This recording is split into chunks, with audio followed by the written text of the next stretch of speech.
ازيكم ومعانا فيديو انبوكسنج. وبالمناسبة الانبوكسنج ده من اكتر الحاجات اللي انا بحبها، وهنعمل انبوكسنج لمعدات تصوير جديدة جبتها كلها من كينج ديجيتال. وايوه، هم 4 حاجات مهمين جدا جدا لاي حد عنده شانل على اليوتيوب، وادي المفك اللي هنعمل بيه انبوكسنج ملقتش غيره قدامي. تعالوا اول حاجة نشيل البوكس ده فيه اغلى حاجة واهم حاجة، ونبدأ بالكيس اللي فيه 3 حاجات مهمين جدا. ويلا على طول نفتح البوكس بتاعنا. واثناء ما احنا بنفتح البوكس كده، تعالى اقول لكم حاجة جميلة قوي حصلت معايا وانا بشتري من كينج ديجيتال. يعني زي ما انتم عارفين الحاجات دي بتبقى تقيلة وغالية وممكن تتكسر وكده، والشيل بتاعها بيبقى صعب قوي.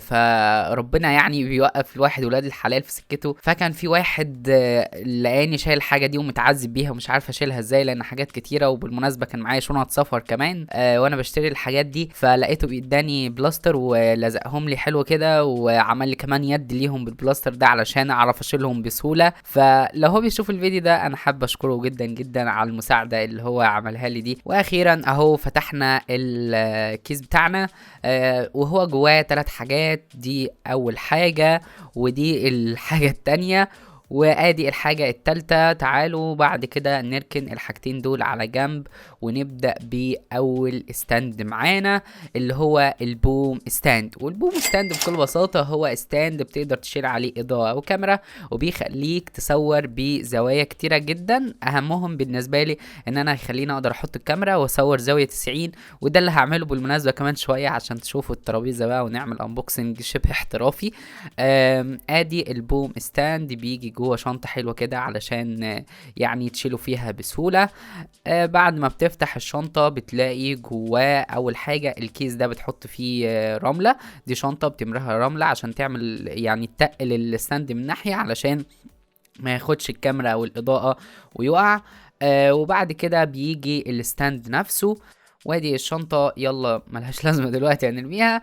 ده اول حاجه بتبقى جايه معايا زي ما قلت لكم، ده الشنطه اللي بتملاها رمله او اي حاجه يعني علشان تعمل تتقل الستاند من ناحيه ويبقى متوازن من ناحيتين. وده الهولدر اللي بيمسك الشنطه ويحطها في الستاند. بعد كده ادي الستاند نفسه. طبعا الستاند عادي بتقدر تستخدمه كستاند عادي خالص. والميزه المهمه اللي فيه اللي هوريها لكم كمان شويه ان هو الارم بتاعه بيطلع لفوق وبعد كده بيتعكس بحيث يبقى زاوية 90 علشان تقدر تصور بيه من زاوية 90. تعالوا بقى نودي الكاميرا في زاوية تانية واقف لكم الستاند عشان تشوفوا الموضوع بشكل احسن. وادي هنا اهو الزاوية التانية. وطبعا انا تعبت كتير على بال ما اعرف الستاند ده يعني بيتعمل ازاي 90 وكده، بس هو بالمناسبة سهل خالص يعني. بيبقى فيه هنا حاجات بترفعه وتنزله زي ما انتم شايفين اهو. يعني زي حاجة بتفكها مسمار كده بتفكه من الناحية دي. الناحية التانية بيبقى فيها برضو هي دي اللي بتبقى زاوية 90 بالمناسبة. بتفك الحاجة اللي ربطاها وبعد كده بتفضل تشدها لفوق جامد لحد ما تجيب اخرها. بعد ما تجيب اخرها بتلاقيها بتتحرك كده اهو. بعدين بتروح مطلعها لبره زي ما انتم شايفين كده. خلاص كده بقى زاوية 90. بتربط عليه من هنا اهو. خلاص كده انت ثبت زاوية 90 بتاعتك كده. تقدر تحركه بقى لفوق ولتحت، او بيتحرك لفوق ولتحت تشوف الزاوية اللي انت عايزها، وبعد كده تظبطه وتروح رابط عليه كويس جدا. طبعا الستاند ده بيبقى فيه مكان علشان تحط فيه الاضاءة. لو حطيت فيه الكاميرا بهذا الشكل فمش تبقى زاوية 90 خالص. ففي زي اكستنشن كده او اداة تانية بنجيبها علشان نحطها في الستاند علشان تخلينا نصور بزاوية 90. هي الاداة دي بتحس تخلي الكاميرا وشها باصص لتحت. فدي تول مهمة جدا، ومهم جدا انك تجيب التول دي يعني بكواليتي تبقى عالية. بالمناسبة هي تقيلة، يبان صغيرة بس هي تقيلة وجودتها كويسة. كل الحاجات زي ما قلت لكم انا جبتها من كينج ديجيتال. ادي هنا بنفك البتاعة دي. طبعا دي بتطول لقدام برضو علشان لو انت عايز تطول لقدام كمان. بتربط على البوم ستاند وبتفك البتاعة اللي بتبقى جاية فيه دي، وبعدين بتركب الاكستنشن علشان تخلي الكاميرا وشها لتحت. وبس كده. وتركب بعد كده في البتاعة دي الكاميرا. يبقى انت كده معاك تقدر تزور بزاوية 90 زي الفل، بحيث مثلا لو انت بتصور منتج او حاجة تخلي البتاع يبقى متصور بشكل احترافي من زي ما انا عامل كده. فانا بركب البتاعة دي وتعالوا على طول نحط فيها الكاميرا علشان نشوف الترابيزة بشكل احسن من كده شوية. وادي اهو شكل الستاند بعد ما حطيناه وحطينا عليه الكاميرا، فاعتقد عامل فرق كبير جدا بالنسبه للمشهد بتاعنا. وطبعا لسه فاضل لما يبقى فيه اضاءه نازله برده من فوق هتعمل جو تاني خالص. وبالمناسبه دي يلا بقى نفتح البوكس المهم جدا جدا بالنسبه لي. البوكس ده فيه اضاءه جامده جدا ورخيصه جدا، ولازم نعمل عنها فيديو ان شاء الله يعني.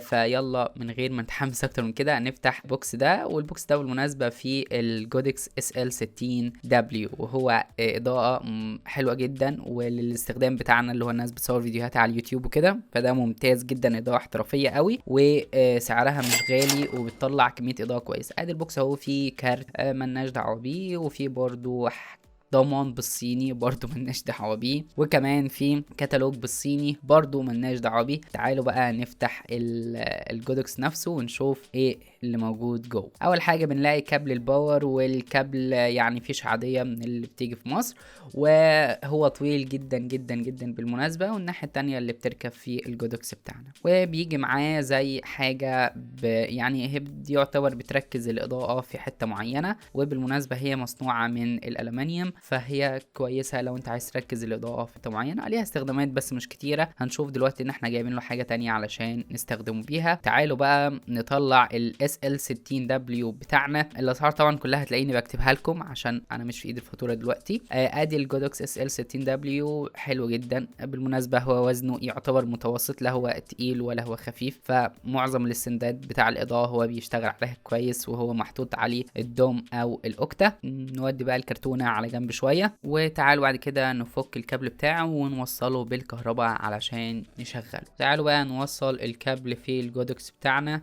ونشوف هيشتغل ولا لا. اول حاجه بنعملها ده غطا حمايه، بيبقى فيه زي مسمار كده او حاجه على الجنب كده بنشدها لتحت ونلف الغطا اللي عليه. طبعا مش صح ابدا ان احنا نشغله في الوضعيه دي ان هو معلهوش دوم او اوكتا، يعني ما نعرضوش خالص للهواء او للنور. الليده اللي فيه دي ممكن بالمناسبه تتحرق عادي خالص، فهنحاول نحافظ عليه وما نسيبهوش كده. لو احنا مش هنستخدمه على طول نطفيه. يبقى في طبعا زرار هنا للاون والاوف، وفي زرار تاني للشانل، وفي دايل كده بقدر اتحكم فيه بالدرجه بتاعته، وكمان بيجي وراه ريموت، والريموت ده فيه قصه كده هبقى احكيها لكم عليه. ادي الاضاءه بتاعته قويه جدا جدا جدا، وانا شايف ال60W بالمناسبه. الدبليو دي اختصار لكلمه وايت، وال60 ده علشان هو 60 واط، في منه الوايت وفي منه اليلو، ده اللي انا جبته الوايت علشان هو استخدمه ككي لايت. تعالوا بقى نقفله ونركنه على جنب، لان ده لازم يجي معاه حاجتين كمان علشان نعرف نشغله بكفاءة عالية جدا. تعالوا بقى اقول لكم ايه الحاجتين دول. الحاجتين دول اكيد ستاند ودوم كبير كده او اوكتا علشان يركب عليه الاضاءة ويبدأ ان هو يوزع لي الاضاءة بشكل ناعم وشكل كويس على وشي علشان تبقى الاضاءه كويسه. ده اللي احنا بنفتحه. انا جبت الاوكتا اللي من جودكس ال90 سنتي، حلو جدا ومناسب كبير وكويس. يعني هو مش في حاجات احسن منه، في حاجه اسمها ايزي اوكتا احسن من ده، بس ده سعره كويس جدا. واستخدامه بالمناسبه سهل، يعني مش صعب خالص، لان انت ما بتفكوش وتركبه كل شويه، فالاستخدام بتاعه كويس خالص. تعالوا بقى نفتحه مع بعض. بيبقى جاي برضو في شنطه كده عشان تحافظ عليه.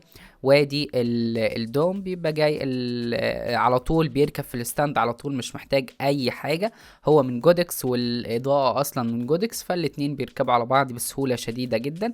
بيبقى جاي معاه دي علشان تركز الاضاءه، وقماشتين ابيض، واحده بتتركب فيه من جوه عشان تنعم الاضاءه، واحده تانية بتتركب فيه من بره خالص عشان تنعم الاضاءه مره تانية، ودي بتاع انا مش عارف ايه هي اصلا. وده هو التركيب بتاعه. هو اول مره بس وانت بتركبه هتلاقي التركيب بتاعه رخم شويتين 3، لكن بعد كده انت هتتعود عليه اصلا. وانا بشيله حتى لو عايز افك واركنه عندي بفكه وهو متركب، يعني انا ما بشيلش فيه غير الحاجات البيضه اللي بتبقى فيه دي، وبعد كده ما بفكوش خالص عن بعضه، يعني بشيله عادي، بلمه كده وبشيله بيتلم، وبعد كده بفرده وهو متركب اصلا في البتاعه السوداء دي اللي بتتركب عليه.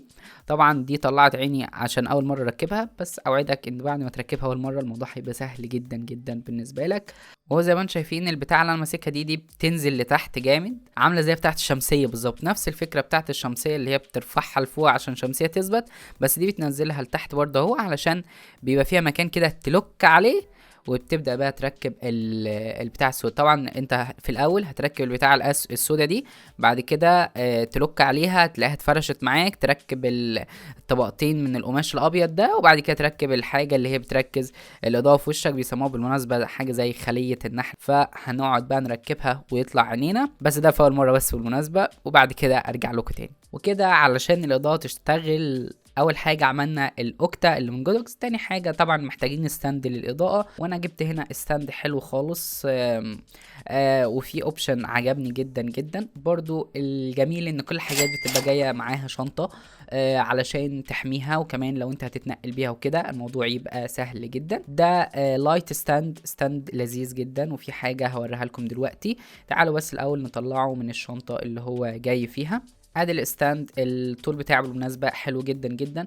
واحسن حاجه هنا انه زي ما انتم شايفين هو هنا في زي سبرينج كده، بحيث ان لو مثلا المسمار فلت او انت نسيت تربطه يمتص الصدمه لما ينزل لتحت، ما ينزلش على الحديد كده. زي ما انتم شايفين لما بتنزله بتلاقيه طالع لفوق لوحده. وادي شكل الاضاءه بعد ما اتركبت كلها. طبعا البتاع اللي عامله زي الشبكه دي جريد او حاجه بتركز الاضاءه كده عليك عشان ما تمررهاش للخلفيه اللي وراك. وهنا بعد ما شلنا الجريد البتاع اصلا اوت اوف فوكس. وهنا بعد ما شلنا الطبقه البيضاء اللي بتبقى من بره بتبقى في واحده زيها كمان جوه، دي كمان بتساعد ان الاضاءه يحصل لها تنعيم اكتر علشان تبقى سوفت ما تبقاش هارش عليك. تعالوا كمان اشيل لكم البتاعه دي واوريكم ايه اللي تحتها. ده طبعا الاضاءه هي من جوه شكلها وهي راكبه على الاوكتا. وده هنا العدسه دي اللي جوه او الليده دي اللي جوه هي اللي بتطلع الاضاءه كلها. تعالوا اوريها لكم بشكل يعني اوضح سيكا. هنا هو الشكل بتاعها زي ما انتم شايفين كده اهو. وطبعا لازم بعد ما تخلصوا تغطوها علشان ما تبص منكم وتقعد اطول فتره ممكنه. وبس كده، اشوفكم بخير. اشتركوا في القناه واعملوا لايك، اكتبوا لي رايكم في الكومنتات. سلام.